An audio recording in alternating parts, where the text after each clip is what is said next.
আসসালামু আলাইকুম প্রিয় দর্শক, জাতীয় নাগরিক পার্টি মানে আমাদের সবচেয়ে কনিষ্ঠ যে রাজনৈতিক দলটা, যার বয়স এখনো 1 মাস হয়নি, সেই পার্টির ভবিষ্যৎ নিয়ে মানুষের মধ্যে এখন নানা ধরনের কথাবার্তা চলছে।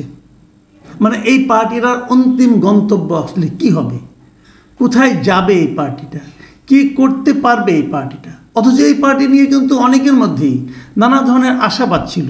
তারা হয়তো ভেবেছিলেন এই পার্টি হয়তো আমাদের নতুন একটা দিক নির্দেশনা দিতে পারবে।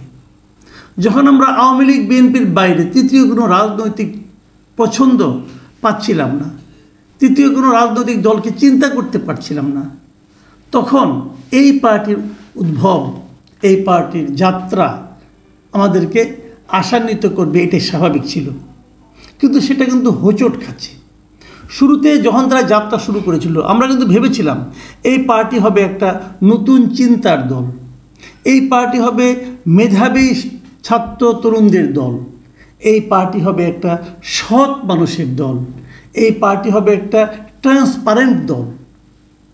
কিন্তু আমাদের সেই প্রত্যাশা কিন্তু একেবারে শুরুতে তারা যে জনসভাটা করেছিল সংসদ ভবনের সামনে, সেখানে কিন্তু প্রথম হোঁচটটা খাওয়া শুরু করেছে।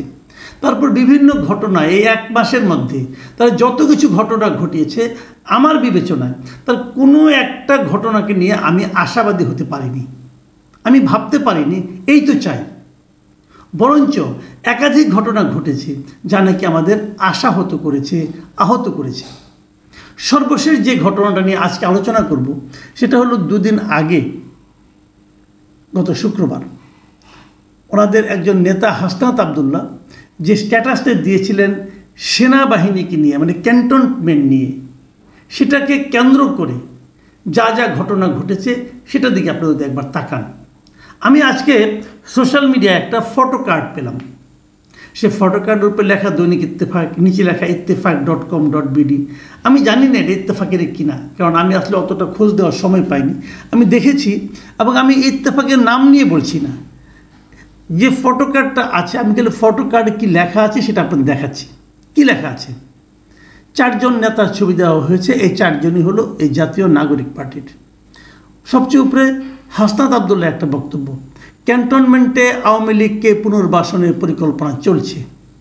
তার নিচে সার্জিস আলমের একটা বক্তব্য, হাসনাত যেভাবে সেনাপ্রধানের বক্তব্যকে রিসিভ করেছে আমার কিছুটা দ্বিমত আছে। তার নিচে আব্দুল হান্নান মাসউদের একটা মন্তব্য, হাসনাত বা সার্জিস 2 জনের একজন মিথ্যা বলছেন। তার নিচে আরেকজনের বক্তব্য, নাসিরউদ্দিন পাটোয়ারির একটা বক্তব্য, হাসনাতের বক্তব্য সোশ্যাল মিডিয়ায় আসা উচিত হয়নি। আমি এই 4টা বক্তব্য বলি। এখানে এরা 4 জনই একটা পার্টির লোক, সেটা কি জাতীয় নাগরিক পার্টি, এবং 4 জনই এই পার্টির কিন্তু শীর্ষস্থানীয়, মানে শীর্ষ 2টি পদে না, এরা আহ্বায়ক না অথবা সদস্য সচিবও না, তার নিচের পদগুলোতে এরা আছেন এবং মোটামুটি এরাই কেন্দ্রীয় নেতা, এরাই পোস্টার বয় এই পার্টি। এদের সবাইকে আমরা চিনি, বিভিন্ন টকশোতে এদেরকে আমরা দেখি, এদের কথা শুনি। এই 4 জনের বক্তব্য যদি আপনারা বিশ্লেষণ করেন তাহলেই বুঝতে পারবেন এই পার্টির মধ্যে চলছেটা কি। এই 4 জনের বক্তব্য কিন্তু প্রত্যেকে আক্রমণ করেছেন বক্তব্যটা। কেন? শুরুটা করেছিলেন কিন্তু হাসনাত আবদুল্লাহ। উনি একটা স্ট্যাটাস দিয়েছিলেন, সবাই ফেসবুকে স্ট্যাটাস দিয়েছিলেন, ফেসবুকে একটা স্ট্যাটাস দিয়েছিলেন, সেখানে বলেছিলেন যে আর্মি কি বলেছে, আর্মি কীভাবে আওয়ামী লীগকে পুনর্বাসন করতে চায়, অ্যাটসেট্রা অ্যাটসেট্রা।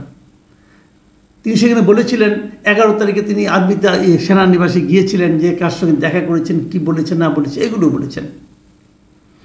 আর হাসনাত আবদুল্লাহর এই বক্তব্যের প্রেক্ষিতে নাসিরউদ্দিন পাটোয়ারি বলছিলেন যে এই বক্তব্যটা সোশ্যাল মিডিয়ায় আসা ঠিক হয়নি, এবং উনি আরেকটা কথা বলেছেন সেখানে, যে এই বক্তব্যটা শিষ্টাচার বিবর্জিত।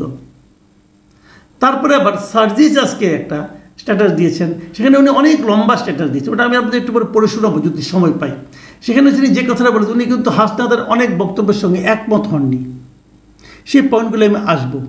এবং তার প্রেক্ষিতে হান্নান মাসুদ বলেছেন এই যে একমত হননি হাসনাতের সঙ্গে সার্জিস, এইখানে যে বিরোধটা, এই বিরোধে নিশ্চিতভাবে বোঝা যাচ্ছে যে 2 জনের মধ্যে যে কোনো একজন মিথ্যা বলেছেন।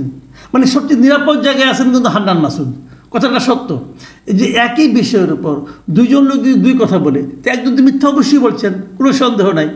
তো উনি সবচেয়ে নিরাপদ জায়গায় একটা মন্তব্য করেছেন। কিন্তু আমার প্রশ্নটা হলো, এই মন্তব্যগুলি এখন বাইরে হলো কেন? এই মন্তব্যগুলো পাবলিক হচ্ছে কেন? এই প্রশ্নটা কিন্তু খুব জরুরি। আমি বরং সার্জিসের যে বিশাল স্ট্যাটাসটা সেটা সম্পর্কে আপনাদের একটু ধারণা দিতে চাই। এটা কিন্তু অনেক বড় স্ট্যাটাস, প্রায় 839 ওয়ার্ডের আমি একটা স্ট্যাটাস পেয়েছি। তার মানে বিশাল একটা স্ট্যাটাস। করতে এত বড় স্ট্যাটাস সাধারণত আমি কখনো দিইনি আমার জীবনে। তো সেখানে উনি কী লিখেছেন? অনেক কথা লিখেছেন যে সেই দিন হাসনাতের সঙ্গে সার্জিস বলছেন যে আমিও ছিলাম, আমাদেরকে কেউ ডাকেনি, আমরা বরং সেনাপ্রধানের সঙ্গে দেখা করতে চেয়েছিলাম, সেই জন্য আমাদের সঙ্গে দেখা হয়েছে, সেনাপ্রধান ছিলেন, আমরা ছিলাম, সেখানে অনেক কথা হয়েছে। এবং সেই কথাগুলোকে আমি একটু পড়ে শুনি একটা লাইনটা, যে রিফাইন্ড আওয়ামী লীগের জন্য চাপ দেওয়ার, কমার মধ্যে চাপ দেওয়ার যে বিষয়টি এসেছে, সেখানে চাপ দেওয়া হয়েছে এমনটি আমার মনে হয়নি। হাসনাত বলছেন চাপ দেওয়া হয়েছিল রিফাইন্ড আওয়ামী লীগ করার জন্য, সার্জিস বলছেন যে ওটা চাপ দেওয়া হয়েছিল এরকমটা ওনার মনে হয়নি। আবার আরেকটা কথা সার্জিস বলেছেন, তবে রিফাইন্ড আওয়ামী লীগ, সাবের হোসেন, শিরিন শারমিন চৌধুরী, সোহেল তাজ এসব নিয়ে কথা হয়েছিল। সোহেল তাজ কিন্তু এই নামটা কিন্তু আমরা নতুন পেলাম, কারণ হাসনাতের বক্তব্যে, হাসনাতের যে স্ট্যাটাস, সেখানে সোহেল তাজের নামটা উল্লেখ ছিল না, বরং সেখানে ছিল কাজী শেখ তাপসের নাম। ঢাকার যে দক্ষিণের মেয়র ছিল সেই তাপসের নাম ছিল। তো আমি নিজেও বলেছিলাম যে তাপস কীভাবে রিফাইন্ড আওয়ামী লীগ করবে? সে তো দুর্নীতিবাজ, একদম শিরোমণি, সে কীভাবে করবে? যাক, এখন আবার সার্জিস বলছেন যে না, সোহেল তাজের কথা বলছেন। তো এই জায়গাটা কিন্তু মিলছে না, এরকম হতে পারে। আবার আরেক জায়গায় সার্জিস বলছেন যে টোনেই, কিন্তু যেই টোনে হাসনাতের ফেসবুক লেখা উপস্থাপন করা হয়েছে, আমি মনে করি কনভারসেশন অতটা এক্সট্রিম ছিল না। এই জায়গাটা কিন্তু খুব ইম্পর্টেন্ট। একই কথা আপনি নানাভাবে কিন্তু বলতে পারেন। সার্জিস বলছে আমাদের মধ্যে অনেক কথাই হয়েছে, যেগুলো থেকে হাসনাত বলেছেন তার অনেকগুলি মিল আছে, কিন্তু হাসনাত যেভাবে বলেছেন, যেভাবে উপস্থাপন করেছেন, মনে হয়েছে তাকে মতো ধমকাচ্ছিল আরবি। কিন্তু সার্জিস বলছে ব্যাপারটা তা না, অতটা এক্সট্রিম কনভারসেশন হয়নি, বুঝেন কিন্তু। এবং তারপর শেষ দিকে এসে সার্জিস বলছেন যে এখন যে একটা স্লোগান উঠেছিল পরে ঢাকা ইউনিভার্সিটিতে, যে হাসনাত না ওয়াকার, এই ন্যারেটিভ এবং স্লোগানকে আমি প্রত্যাশা করি না। দেখুন, আমাদের মধ্যে না একটা জিনিস আমি দেখতে পাচ্ছি, বিশেষ করে ইউনিভার্সিটিগুলোতে, ইউনিভার্সিটির স্টুডেন্টরা, আমি একটা জিনিস জানি না কেন, আমি নিজেও তো ঢাকা ইউনিভার্সিটির স্টুডেন্ট একসময় ছিলাম। তো আমি এখনকার জিনিসটা, এখনকার স্টুডেন্টদের আমি অনেক কিছু বুঝি না এই কারণে যে কেউ কিছু একটা বললো, চিলে কান নিল, অমনি কি চিলের পেছনে দৌড়াতে হবে? ভাই, একবার প্রশ্ন করুন, একবার যাচাই করুন। আমরা যখন সাংবাদিকতা, আমি ঢাকা ইউনিভার্সিটির সাংবাদিকতা বিভাগে পড়তাম, আমাদের টিচারে একটা কথা আমাদের প্রথম বলতেন, যে চেক অ্যান্ড রিচেক। যে কথা বলতে চাও যাচাই করে নাও, আবার যাচাই করে নাও, চেক করতে হয়। এই যে আপনি একটা স্লোগান দিয়ে বসলেন হাসনাত না ওয়াকার, যেটাকে নাকি সার্জিসও সমর্থন করছেন না, এই স্লোগানটা কি হয়? হাসনাত এবং ওয়াকার কি পরস্পরের প্রতিদ্বন্দ্বী? হাসনাত এবং ওয়াকার কি পরস্পরের বিকল্প? যদি ওয়াকার সাহেব চলে যান, ওখানে কি যে হাসনাত বসবেন, নাকি হাসনাত সাহেব চলে গেলে তার জায়গায় এসে ওয়াকার সাহেব বলবেন? তো হাসনাত না ওয়াকার, এই ন্যারেটিভ, এই স্লোগান কেন আপনারা কেন দিচ্ছেন? এই স্লোগান একবারও কি চিন্তা করছেন এর মাধ্যমে আপনারা কার উপকার করছেন? আপনারা মনে করতে পারবেন, প্রথম ওয়াকারুজ্জামান সম্পর্কে প্রথম এই অশ্রদ্ধা ভরা কথাবার্তা কে বলেছিলেন? ওই যে প্যারিসে থাকেন এক ভদ্রলোক, যাকে আমি ইদানিং নাম উচ্চারণ করতে চাই না, যাকে আমি ইদানিং ব্রাহ্মণ পীর বলি, ব্রাহ্মণ বংশীয় পীর। উনি এই ওয়াকার সাহেবকে নিয়ে যে পরিমাণ গালাগালি, অশ্লীল কথাবার্তা বলেন, এর নেট রেজাল্টটা কি? আর্মি, সেনাবাহিনী, ওয়াকারুজ্জামান এরা কি দেশের শত্রু? উনি চট করে বলে দেন এরা নাকি ভারতের দালাল। প্রমাণ করতে পারবেন উনি? পারবেন? আমি ওনাকে মোটামুটি লেখাপড়া জানার লোক মনে করি। একজন শিক্ষিত মানুষ যে এতটা গারল হতে পারে আমি আমার জীবনে কখনো চিন্তা করতে পারিনি। ভাবুন, আমি একটা কথা বলি আপনাদেরকে, আমাদের এই যে জুলাই বিপ্লব বলি আমরা, 36 জুলাই বলি, অগাস্টের 5 তারিখে শেখ হাসিনা চলে গেল, এই যে বিপ্লবটা সফল হয়েছে, এই সাফল্যের পেছনে কি সেনাবাহিনীর কোনো ভূমিকা নেই?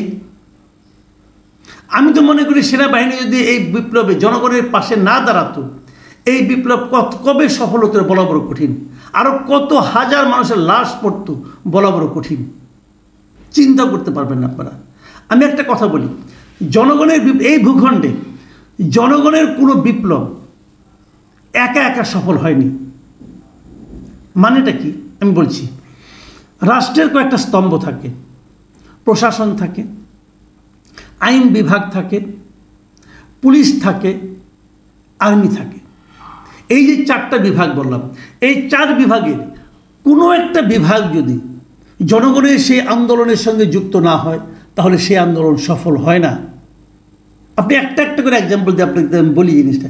মনে করে দেখুন, 71 সালে সেই জনগণের আন্দোলনের সঙ্গে এই 4টা বিভাগের একমাত্র প্রশাসন ছাড়া সবাই ছিল, আন্দোলন সফল হয়েছিল। তারপরে যদি আমি ধরি এরশাদ বিরোধী যে গণ অভ্যুত্থানটা হলো, সে আন্দোলনে দেখেন সেনাবাহিনী কিন্তু এরশাদকে সাপোর্ট দেয়নি, যে কারণেই আমরা এরশাদকে ফেলতে পেরেছিলাম। জনগণ আন্দোলন করেছে, কিন্তু ওই 4টা বিভাগের যে কোনো একটা যদি সরকারের সঙ্গে দ্বিমত না করে, জনগণের কাতারে এসে না দাঁড়ায় শাসকের পরিবর্তে, তাহলে আন্দোলন সফল হয় না। আমরা যদি 96-এর কথা ধরি, 96 কিন্তু প্রশাসন সাপোর্ট করেছিল জনগণের আন্দোলনকে, যে কারণে আমরা তত্ত্বাবধায়ক সরকার পেয়েছিলাম। আবার যদি 2007-এর কথা ধরি, তাহলে কিন্তু ইয়াজউদ্দিন সরকার কিন্তু 2007-এ জানুয়ারিতে ইলেকশন প্রায় করেই ফেলেছিল। জানুয়ারির 11 তারিখে যদি সেনাবাহিনীর সাপোর্ট না দিত তাহলে কিন্তু ওই ইলেকশনটা হয়ে যেত। কাজেই কোনো না কোনো একটা পার্টকে সাপোর্ট দিতে হয়, হয় 96-এর প্রশাসনকে সাপোর্ট দিতে হয়, না হলে 91-এর আর্মিকে সাপোর্ট দিতে হয়, না হলে 2007-এর আর্মিকে সাপোর্ট দিতে হয়, না হলে 71-এর প্রশাসন ছাড়া সবাইকে সাপোর্ট দিতে হয়। এবং এবারও তাই হয়েছে। এবারও আর্মি জনগণের আন্দোলনের সঙ্গে ছিল। ভাবুন তো একবার, যদি ওয়াকারুজ্জামান না থেকে এখানে যদি শফিউদ্দিন সাহেব আগের যিনি ছিলেন তিনি যদি থাকতেন আর্মি চিফ, হতো আন্দোলনটা এইভাবে? আর্মি ভূমিকা পালন করতো? আর্মি কিন্তু একই থাকতো। কাজে আর্মিতে কে আছে? অথবা যদি এর আগে আজিজ সাহেবের কথা বলি, উনি থাকলে কি এভাবে সাপোর্টটা পেতাম আমরা? আর্মি কিন্তু এক আছে। নাইটাকে চেঞ্জটা কোথায়? কমান্ডে, কমান্ডের চেঞ্জ। সেক্ষেত্রে আমি তো বলবো আর্মি যে জনগণের সঙ্গে ছিল, এর জন্য তো all credit goes to Wakeruzzaman. তার বিরুদ্ধে এখন আপনার অভিযোগ তুলছেন সে শেখ হাসিনার আত্মীয়। তো শেখ হাসিনার আত্মীয় হয়েও তো উনি শেখ হাসিনাকে সাপোর্ট দেননি, জনগণের পক্ষে দাঁড়িয়েছেন। তাকে প্রতিপক্ষ বানায়েন না। ওই পীর সাহেব কি বললো সেটা শুনে নাইচেন না প্লিজ। দেশটাকে অস্থিতিশীল বানায়েন না। আমি বুঝি এগুলি কেন হচ্ছে। এগুলি হচ্ছে একটা মাত্র কারণে, যে একটা আওলা ঝাওলা বাধাইয়া নির্বাচনটাকে পিছিয়ে দেওয়ার জন্য। আমি আর কোনো কারণ দেখি না। আর এতে ফলটা কি দাঁড়াচ্ছে? এটা করতে যে খোদ এই নতুন পার্টিটার মধ্যে একটা অন্তর্দ্বন্দ্ব তৈরি হচ্ছে। আজকে আরও দেখতে পাচ্ছি এই পার্টির অনেক সমর্থক, অনেক কর্মী নানা ধরনের কমেন্ট কিন্তু করছে। বেশি দূরে আমি যাব না, আমি খালি একটা কমেন্ট আপনাদেরকে পড়ে শোনাতে চাই। আপনারা শুনুন সেই কমেন্টটা কী বলেছেন উনি।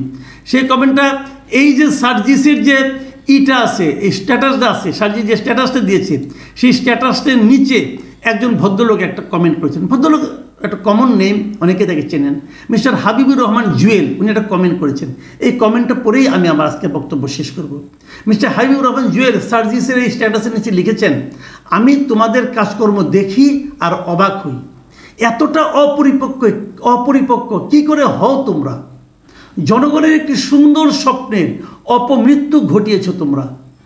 তোমাদের রাজনৈতিক দল এনসিপির ভবিষ্যতেও অন্ধকার করে ফেলেছ, ভবিষ্যতও অন্ধকার করে ফেলেছ। তোমাদের ব্যক্তিত্বহীন আচরণ ঢাবির শিক্ষার্থী হিসাবে আমাদেরও লজ্জায় ফেলে দিচ্ছে। তোমরা এক একজন এক এক কথা বলো, কারোর সাথে কারো সমন্বয় নাই, আলোচনা নেই। সেনাপ্রধান অপরিপক্ক বলেছেন, তিনি যথার্থ বলেছেন। আমি বিরক্ত হয়ে গেলাম। রাজনৈতিক দল হিসেবে তোমরা এগুতে পারবে বলে আর মনে হচ্ছে না। প্রিয় দর্শক, এটাই আমার প্রশ্ন। রাজনৈতিক দল হিসাবে এনসিপি কি খুব বেশি দূর আর অগ্রসর হতে পারবে যদি তারা এ ধরনের অবিমৃষ্যকারিতা, এ ধরনের এলোমেলো কথাবার্তা, এ ধরনের এলোমেলো আচরণ, এ ধরনের হঠকারী আচরণ অব্যাহত রাখেন? তাহলে খুব শিগগিরই কি এই দলটা মুখ থুবড়ে পড়বে না? আর এই দলটার মুখ থুবড়ে পড়ার অর্থ হচ্ছে আমাদের দেশের অগণিত সাধারণ মানুষের প্রত্যাশার মৃত্যু হওয়া। প্রিয় দর্শক, আপনারা ভাবুন। আর এনসিপি যারা কর্মকর্তা নেতৃবৃন্দ, তাদেরকে আমি অনুরোধ করব, আপনারাও জনগণের প্রত্যাশার কথা ভাবুন, কেবল নিজেদের কথা ভাববেন না। এদেশের মানুষ আপনাদের নিয়ে অনেক আশা করেছে, তাদেরকে হতাশ করবেন না। প্রিয় দর্শক, এখন এ পর্যন্তই।